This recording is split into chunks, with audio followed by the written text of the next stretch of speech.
Justice Arindam Lodh. আমাদের মাঝে উপস্থিত আছেন honourable chairperson Tripura commission for women Shrimati Jharna Debbarma মহোদয়া, উনিও ওনার বক্তব্য আমরা শুনলাম।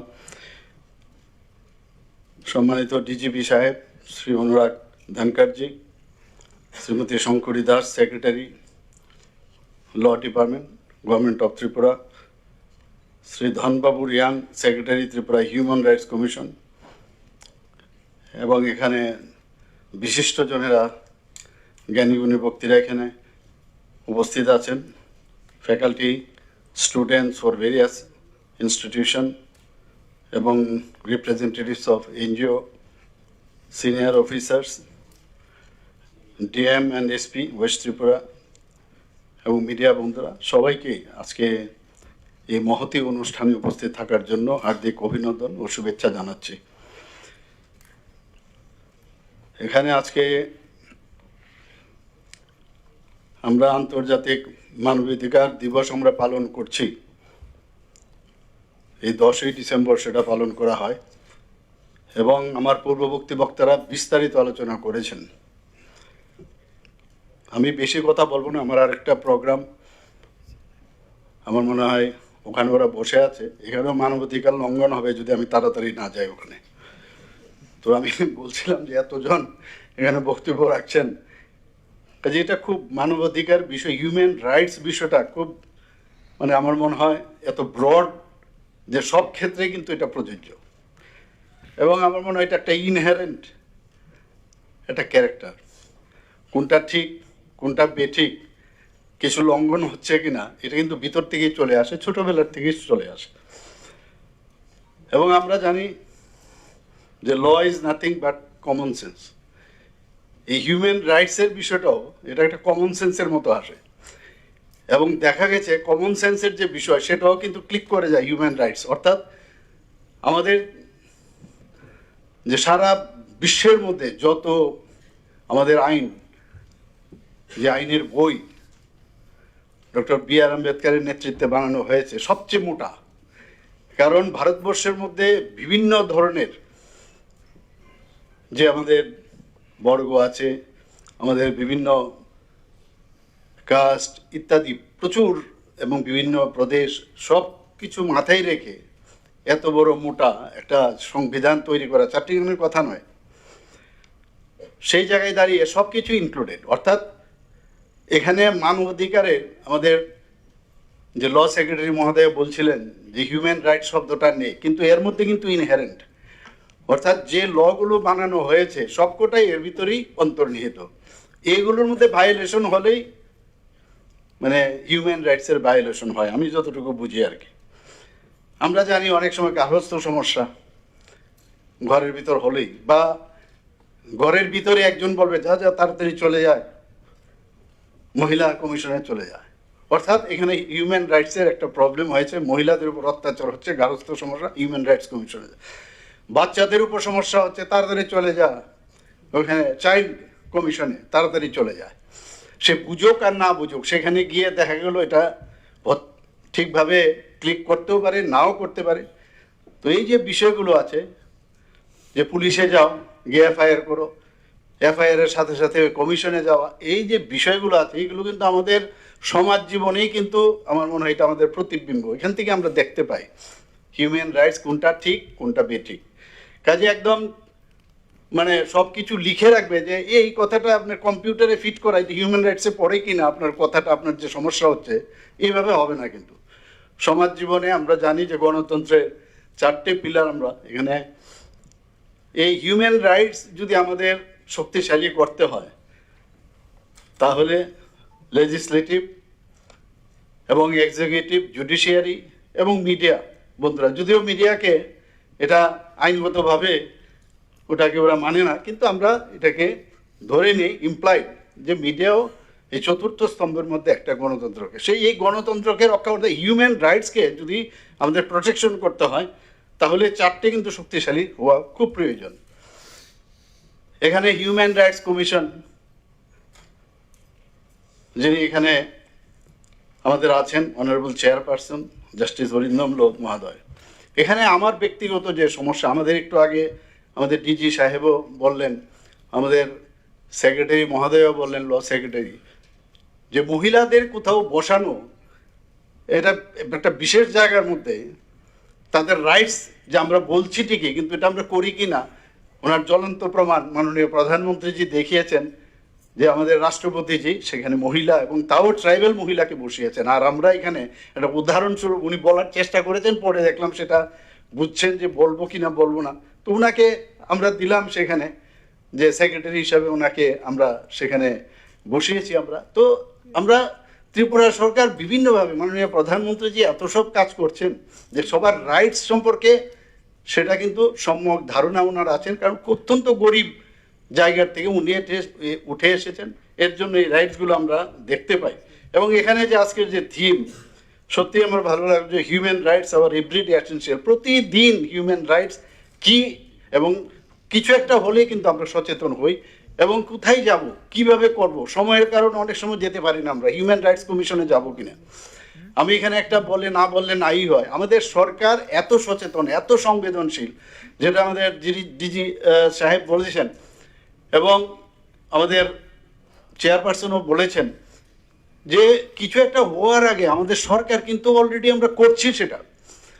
আমি সাথে সাথে ফোন করি বা আমাদের সরকার আমরা সেগুলো আমাদের we ব্রট to the notice of the authorities, কিন্তু তার আগেই একটা সমস্যা হয় যে বিরোধীরা কিন্তু বসে থাকে, একটু ডিলে হচ্ছে মনে হচ্ছে, যাও তাড়াতাড়ি হিউম্যান রাইটস কমিশনে বসে যায়, এটাকে পলিটিক্যালাইজ করার একটা ট্রাই করে। ওইটার থেকে আরেকটা সমস্যা আমাদের, যে পলিটিক্যালাইজ করার আগে আরে আমরা তো অলরেডি সংবেদনশীল, আমরা এটা করছি, আমরা এটা আগের সরকারের মধ্যে এগুলো দেখা যেত না, আমরা কিন্তু অলরেডি করি এগুলো। তো এর জন্য এই যে একটা ব্যালেন্স করে চলা এবং এই যে বিশ্বাস, আমরা হিউম্যান রাইটস কমিশনের উপর বিশ্বাস থাকবে, আবার হিউম্যান রাইটস কমিশনের উপরও আমাদের সরকারের উপরও বিশ্বাস নিশ্চয়ই থাকে, যে যেটা বলেছেন উনি বিভিন্ন জায়গায়, এখানে সাংবাদিক বন্ধুরা আছেন, বিভিন্ন সময়ে ওনারাও আক্রান্ত হয়, যখনই কোনো খবর আসে বলার আগেই আমি মানে এখন তো একটা মানে দেখা গেছে কোথাও পুলিশ তার আগেই তার অ্যাকশন নিচ্ছে বা অন্যভাবে নানাভাবে আমরা চেষ্টা করি। তো এই সরকার একটা মানবিক সরকার এবং প্রো পিপুল, সেটা কিন্তু আমরা তার কাজের মাধ্যমে আমরা দেখাচ্ছি। আমাদের মাননীয় প্রধানমন্ত্রী যে হিউম্যান রাইটস সম্পর্কে যদি আপনারা বলেন, যে একটা নতুন আমরা যে বিষয়গুলো আগে এতটা কিন্তু আমরা দেখতে পারতাম না, এগুলোও কিন্তু মানবিক উন্নয়ন। ফর এক্সাম্পল উজ্জ্বলা যোজনা, এটাও কিন্তু যে উজ্জ্বলা যোজনার মাধ্যমে যে ধোঁয়ামুক্ত যে চুলা সেটা দিতে হবে, এটাও কিন্তু হিউম্যান রাইটস ভায়োলেশনের ওরা আগে কিন্তু উনি সেটা করেছেন। আমাদের আয়ুষ্মান ভারত, যে প্রতিটা মানুষকে তার যে স্বাস্থ্যের জন্য তার যে অধিকার, তার জন্য আয়ুষ্মান ভারত করেছেন। আজকে পিএম আবাস যোজনা, মানুষের বাঁচার অধিকার আছে, তার মাথার উপর ছাদ থাকতে হবে, সেগুলো তো হিউম্যান রাইটস আগেই করছেন উনি এগুলো। আজকে নারী ও শিশুর সুরক্ষার জন্য বিভিন্ন পক্ষ থেকে আরম্ভ করে বিভিন্ন আইন, আরও স্ট্রংগেস্ট যে আইন সেগুলো করছেন। আজকে স্বচ্ছতার বিষয়ে উনি খুবই প্রায়োরিটি দিচ্ছেন সেখানে সেখানে আমরা দেখছি। তো আমরা যাতে স্বচ্ছতার বিষয়ে আমরা আরও বেশি আমরা প্রোয়েক্টিভ হই, সেই কাজটা কিন্তু করছি। একের পর এই কাজগুলো করছে, এইগুলো আমাদের মৌলিক অধিকারের মধ্যে বলে। আমরা শুধু যদি মনে করি ফান্ডামেন্টাল রাইটস আমার ভায়োলেশন হচ্ছে কিছু খালি দৌড়ে, কিন্তু এইগুলোও কিন্তু সামাজিকভাবে আমি বলবো যে এটাও কিন্তু একটা মানবিক উন্নয়নমূলক বিষয় এবং আমাদের হিউম্যান রাইটসের মধ্যেই সেটা পড়ে। অ্যাক্ট ইস্ট পলিসি আমরা সবাই জানি যে নর্থ ইস্টের যে কী অবস্থা ছিল, আমাদের নর্থ ইস্টকে অবহেলা করা হতো আগে, এবং সেই জায়গার মধ্যে অ্যাক্ট ইস্ট পলিসির মাধ্যমে আজকে এখানে হীরা মডেল আমাদের দিয়েছেন মাননীয় প্রধানমন্ত্রী।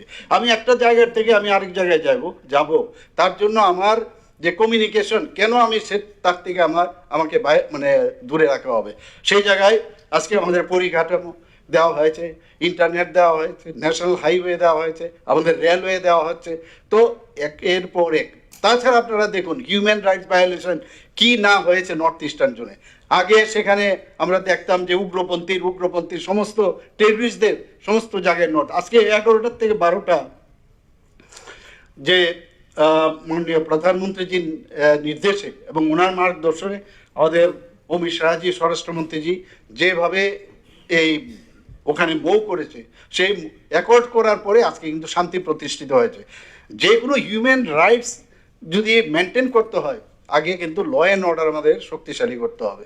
আর বসে বসে আমাদের এখানে একটা মানে যদি এক জায়গার থেকে আগে আমরা যে জানি আগরতলা থেকে যদি আগে আমরা ধর্মনগরে যেতাম বা সাবরুমে যেতাম, কখন যে পৌঁছবো, তো হিউম্যান রাইটস ভায়োলেশন হচ্ছিল, আমরা যেতে পারতাম না। এখন সেই জায়গায় আজকে টেরোরিজমের আমরা বলতে পারি একদম পুরো বিলুপ্তি, ত্রিপুরাতেও নাই। তো সেই জায়গার মধ্যে আমরা হিউম্যান রাইটস ভায়োলেশন মাননীয় প্রধানমন্ত্রীজির এই অ্যাক্টিভ পলিসির কারণে আজকে আমরা সেটা দেখতে পাচ্ছি। আমাদের বিভিন্ন যে শিক্ষার কথাই বলি আমরা, জনজাতি সমাজের উন্নয়ন, সেখানেও কিন্তু যাতে তাদের যে হিউম্যান রাইটস সেটা যাতে ভায়োলেশন না হয়, বিভিন্ন পরিকল্পনা আমরা জনজাতি সম্প্রদায়ের উন্নয়নের জন্য আমরা করছি। সেখানে বিস্তারিতভাবে যখন বিভিন্ন জায়গায় আমি যাই সেই কথাগুলো আমি বলি। আজকে এখানে যে যদি আমরা বলি সেকেন্ড ওয়ার্ল্ড ওয়ারের পরে আমরা দেখেছি হিউম্যান রাইটস নিয়ে কিন্তু তারপরেই কিন্তু সেটাকে নিয়ে অনেক আলোচনা শুরু হয়, এবং পরবর্তী সময়ে আমরা দেখলাম যে এই হিউম্যান রাইটস এই 1948 সালের 10ই ডিসেম্বর আজকের দিনেই যে universal declaration of human rights জাতিসংঘ সেটা গৃহীত করেছিল, এবং প্রতি বছরই আমরা কিন্তু সেটা পালন করি। এবং ত্রিপুরা রাজ্য 2000 এই ধারাবাহিকতা যাতে আমরা ধরে রাখতে পারি তার জন্য 2016 থেকে নিজস্ব আমাদের এই মানবাধিকার কমিশন প্রতিষ্ঠিত হয়েছে। আমি একটা কথাই বলবো যে আমাদের ত্রিপুরাতে আমরা চেষ্টা করছি যে সমস্ত মানুষের, আমি যেটা বললাম কমন সেন্স, আমার ফান্ডামেন্টাল রাইট সম্পর্কে এত পড়াশোনার দরকার নেই। আমার বিভিন্ন রাইটস 32 ওনারা বলেন এত ধারায় মুখ, আমাদের পক্ষে সাধারণ মানুষের পক্ষে এগুলো পড়া সম্ভব নয়। তো সেই জায়গায় দাঁড়িয়ে যেটা আমরা বুঝি যে এটা ঠিক হচ্ছে না, অন্যায় হচ্ছে, কারোর উপর নির্যাতন হচ্ছে, কারোর বিরুদ্ধে অত্যাচার হচ্ছে, তো পলিটিক্যালিও যখন করে সেখানে যা মনে হয় যে এখানে রাইটস হওয়া উচিত, প্রপার রাইট হওয়া উচিত, সেটা আমরা করছি এখানে। তো আমরা সেইভাবে আমাদের ত্রিপুরা সরকার আমরা চেষ্টা করছি। আজকে এখানে একটা ভালো লাগলো, সবাই কিন্তু এখানে বক্তব্য রেখেছেন, মনে হচ্ছে একটা সেমিনার হচ্ছে এখানে, এবং এইগুলো আলোচনা আমার মনে হয় ভাষণের ইনঅগুরেশনের থেকেও আলাদা একটা যদি স্লট রাখা হতো যে বিভিন্ন বক্তা আজকে 3 জন বলবে, সেকেন্ড হাফে আরও 2 জন বলবে, বাইরের থেকেও আপনারা যদি আনেন। আমি হিউম্যান রাইটস কমিশনের মাননীয় চেয়ারপারসন জাস্টিস অরিন্দম লোধকে অনুরোধ করব ভবিষ্যতে আপনারা পাঠ করলে আরও লম্বা একদিন সমানে হোক, ইনঅগুরেশনে ফিতা কেটে আমরা চলে যাব, মানে আমরা এই মঙ্গলদ্বীপ জ্বালিয়ে চলে যাব। কিন্তু এগুলো খুব ইম্পর্টেন্ট, তাড়াহুড়ার কোনো বিষয় নেই এখানে, ইচ অ্যান্ড এভরি ম্যাটার্স নিয়ে কথা বলা উচিত। আমার খুব ভালো লেগেছে, খুব হেলদি এখানে কথাবার্তা হয়েছে, এবং আমি আশা করি যে শুধু এই যে মানবাধিকার এটা ফাইলের মধ্যে যেন না থাকে। এটা কিন্তু খালি ফাইল, আমি যদি মনে করি যে মানবাধিকার যে আমাদের যে কমিশন আছে তারাই কাজটা করবে, সেটা কিন্তু সম্ভব নয়। এবং সেটা আমার মনে আমাদের আচরণে, আমাদের মননে, আমাদের সামাজিক মূল্যবোধ, সেইগুলো যতক্ষণ ধরে না আসবে সেটা কোনোদিনই সম্ভব হয় না। আপনারা দেখেছেন যে এতদিন ধরে যারা লাস্ট মাইল অবধি মাননীয় প্রধানমন্ত্রীজি আমাদের সরকার আসার পরে এই কথাগুলো কিন্তু কেউ বলেনি যে লাস্ট মাইল অবধি সরকারের যেসব আমাদের যে বেনিফিশিয়ারি স্কিমগুলো আছে সেখানে আমাদের পৌঁছাতে হবে। আজকে আমরা সেখানে যাচ্ছি, প্রতি ঘরে সুশাসন, আমরা প্রতিটা জায়গার মধ্যে আমরা গেছি, 2 বার আমরা করেছি। তো এটাকে বলে যে মানব অধিকার, তার অধিকার, সেটা তার যে প্রাপ্য, আমাদের যে স্কিমগুলো হচ্ছে only for suffering peoples or general people, তাদের কাছে আমাদের পৌঁছানোর কাজ। আজকে সেটা স্বাস্থ্যেরই হোক, সেটা এডুকেশনেই হোক, সেটা খেলাধুলারই হোক, সব কিছুতেই কিন্তু সেই মানব অধিকারের বিষয়টা আছে। সব জায়গায় কিন্তু আজকে আমরা আমাদের সরকার ইনফ্রাস্ট্রাকচারেরই হোক এবং অন্যভাবে যেভাবে ডেভেলপমেন্টের দরকার সেই কাজগুলো আমরা করছি। আমি আশা করি যে আমাদের আজকের যে এখানের যে অনুষ্ঠান, সেই অনুষ্ঠানে মানবাধিকার দিবসের যে অনুষ্ঠান, সেই অনুষ্ঠানে আমরা অনেক কিছু, এখানে যারা স্টুডেন্টরা আছেন, লজ স্টুডেন্টরা এখানে আছেন, আমি বলবো ডেইলি এই বিষয় নিয়ে আলোচনা করা দরকার। আর মানবাধিকার নিয়ে মানে সেটাকেও কিন্তু প্রপারলি প্লেস করা যায়। অনেকে মানবাধিকারকে সামনে রেখে হাতিয়ার করে এমনভাবে কথাবার্তা বলে যে আবার তার মধ্যেও কিন্তু একটা উগ্রতা ভাব চলে আসে, এটা যেন না হয়। অনেক কিছু আছে রাইটস, আমি আমার রাইটসটাকে আমি সামনে রাখতে পারি প্রপার ওয়েতে, ভদ্রভাবেও এবং সুন্দরভাবেও সেটা রাখা যায়। কিন্তু আমাদের মধ্যে না আন্দোলন করতে হবে, এমুক করতে হবে। আজকে একটু আগে আমি দেখছিলাম ওনাদের যে এই যে নিউজ লেটারটার মধ্যে যে মানবাধিকার রক্ষা করতে গিয়ে আন্দোলন এবং মানে যদি সেটা মানে ভায়োলেন্ট আন্দোলন হয় সেটাও নাকি মানবাধিকারে মানে সেটা করা যায়, সেটা না। কথা হচ্ছে যে আমাদের সরকার যেহেতু আপনাদের সবার সাথে আমরা আছি এবং আমরা চাই যে সমাজে যে শান্তি, ঐক্য, সম্প্রীতি এবং ভ্রাতৃত্ব সেটা যদি আমরা বজায় রাখতে পারি, আমরা নিশ্চয়ই আমরা সেটা করি। In conclusion, I would like to place before you that human rights are the fundamental rights and freedoms that belong to every person from birth to death. Human rights encompasses a broad range of rights, including civil, political, economical, social, and cultural freedom. It ensures that every individual is treated with dignity, equality, and fairness. Key rights include right to life, freedom of expression, education, healthcare, and then despite the recognition of human rights, violations persist worldwide, what I have said earlier. So protecting human rights is essential for fostering a just, equitable, and inclusive world. With this, I conclude my speech. Thank you very much. Namaskar. Jai Hind.